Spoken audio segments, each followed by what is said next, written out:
नमस्कार स्वामी भक्तांनो। तर आजच्या व्हिडिओमध्ये मी तुम्हाला माझा स्वतःचा अनुभव शेअर करणार आहे, जो की माझा आणि माझ्या मिस्टरांचा अनुभव आहे। स्वामी रागीट कधी असतात आणि स्वामींना बघण्याची दृष्टी आपली कशी असावी हेच आपण या व्हिडिओमधून पाहणार आहोत। स्वामी भयंकर रागीट आहेत आणि स्वामींना खूप राग येतो असं म्हटलंही जातं। तर यामध्ये काय तथ्य आहे ते आपण इथे जाणून घेणार आहोत। त्यामुळे व्हिडिओ कुठेही स्किप न करता शेवटपर्यंत पहा। तुम्हाला माहिती जर आवडत असेल तर व्हिडिओला लाईक करू शकता। चॅनलवरती तुम्ही जर नवीन असाल तर चॅनलला सबस्क्राईब देखील करू शकता। तर माझा अनुभव असा आहे की ज्या वेळेला पहिल्यांदाच मी स्वामींच्या मठात गेले होते त्यावेळेला मला खूप आनंद झाला होता। जायच्या अगोदर स्वामींचा मठ कधी येणार, कारण मला ते लोकेशनसुद्धा माहीत नव्हतं। गुगलवरती लोकेशन टाकून मी आणि माझे मिस्टर स्वामींच्या मठात जाण्यासाठी गेलो होतो। आणि ज्या वेळेला मी सुरुवातीला आतमध्ये गेले तेव्हा मला खूप छान वाटलं, खूप आनंद वाटला। कारण माझ्या मनात फक्त स्वामींचं नामस्मरण होतं। जाईपर्यंत त्यांना कधी भेटते आणि ते कसे असतात आणि मठामध्ये कशी व्यवस्था असते आणि मठ कसा असतो हे पाहण्याची माझी तळमळ आणि स्वामींवरती दृढ विश्वास। पण माझ्या मिस्टरांच्या मनात तसा काही विश्वास नव्हता, त्यांची श्रद्धासुद्धा नव्हती। ते फक्त माझ्यासोबत आलेले होते।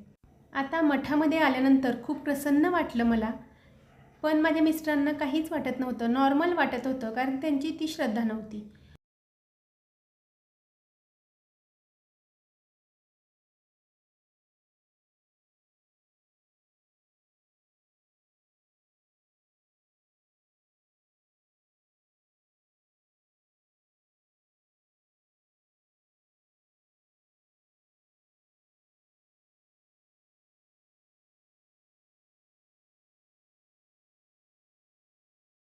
आणि पहिल्यांदाच स्वामींच्या मठामध्ये जाण्याची माझी इच्छा आणि तो माझा अनुभव विलक्षण वाटत होता।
मला तर स्वामी सेवेत येऊन 2-3 वर्षे होऊन गेलेली आहेत, पण तरीसुद्धा घरातल्या फोटोमध्ये किंवा बाहेर मठामध्ये गेल्यानंतरसुद्धा स्वामींचा फोटो मला कधीच रागीट वगैरे दिसत नाही।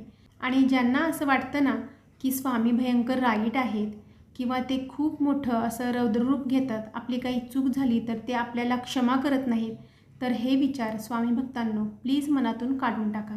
कारण आपले स्वामी खूप मायाळू आहेत। आपण त्यांना जर अनन्यभावे शरण गेलो ना तर ते आपल्या कोणत्याही चुका माफ करतात, परंतु आपल्याला सुधारण्याची एक संधीसुद्धा देतात। आणि ती संधी ओळखून आपण आपल्या स्वभावामध्ये, आपल्या ज्या वागण्यामध्ये आहे तो बदल केला पाहिजे, तरच आपल्याला स्वामी प्रसन्न होत असतात, त्यांची कृपा आपल्यावरती होत असते। तर ही आहे छोटीशी माहिती तुम्हाला आवडली असेल तर व्हिडिओला लाईक करू शकता. चॅनलवरती तुम्ही जर नवीन असाल तर चॅनलला सबस्क्राईब देखील करू शकता. तोपर्यंत सर्वांना श्री स्वामी समर्थ.